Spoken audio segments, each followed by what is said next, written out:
বুঝলে কিউরিওসিটি, আমি একটা জিনিস ভেবে দেখলাম। আমি বাংলাও পড়ে দেখলাম, ইংলিশও পড়ে দেখলাম, কিন্তু শান্তি শুধু ঘুমানোতেই। বাহ, খুব ভালো। ঠিক বলেছি না? হ্যাঁ, খুব। এখন চুপচাপ হোমওয়ার্ক করতে বসো। সত্যি বলতে আমি চেষ্টা করি পড়া, কিন্তু পড়তে বসলেই ঘুম আসে।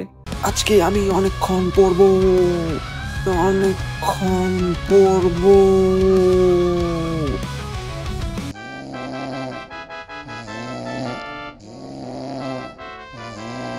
আমি স্বপ্নেও দেখি আমি ঘুমাচ্ছি। আমি একটা সূত্র আবিষ্কার করেছি, ঘুম পড়ালেখার সমানুপাতিক। পড়ালেখা যত বেশি হবে, ঘুমও তত বেশি হবে। এসব সূত্র না পেঁচিয়ে আসল কথা শোনো। সব সময় তোমার ঘুম আসা খুব স্বাভাবিক। কারণ কি? 1, তোমার ঘুম কখনোই রুটিন মাফিক হয় না। কখনো রাত 9টায় ঘুমাও, কখনো রাত 12টায়। এভাবে ঘুমালে তুমি সব সময় ঘুম অনুভব করবে। 2, তুমি একেবারে পানি খাও না।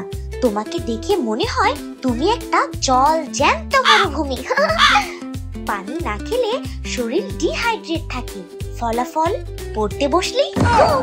3, তুমি পড়তে বসো শুধুমাত্র পরীক্ষার জন্য, মুখস্থ করার জন্য। একদমই আনন্দ নিয়ে অথবা কিছু জানার জন্য পড়ো না। এজন্য অল্পতেই বিরক্ত হয়ে যাও, আর তখনই তোমার ঘুম পায়। 4, আরেকটা জিনিস হচ্ছে চিনি। তুমি সকাল বিকাল প্রচুর চিনি খাও, সফট ড্রিঙ্কস খাও। এজন্য বডিতে সুগার লেভেল বেড়ে যায়, আর তোমার বডি সেটা কমানোর চেষ্টা করে, যার জন্য তোমার ঘুম পায়। আচ্ছা, তাহলে তো দেখি আমারই দোষ। আমি তো পড়ালেখার উপরে দোষ দিয়ে দিতে চাচ্ছিলাম।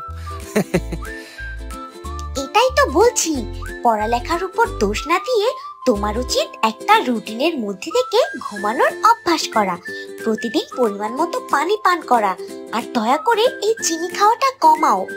আর যখন পড়তে বসো, একটু মজা আর আনন্দ নিয়ে পড়ো, তাহলেই দেখবে আর ঘুম পাবে না, বুঝলে?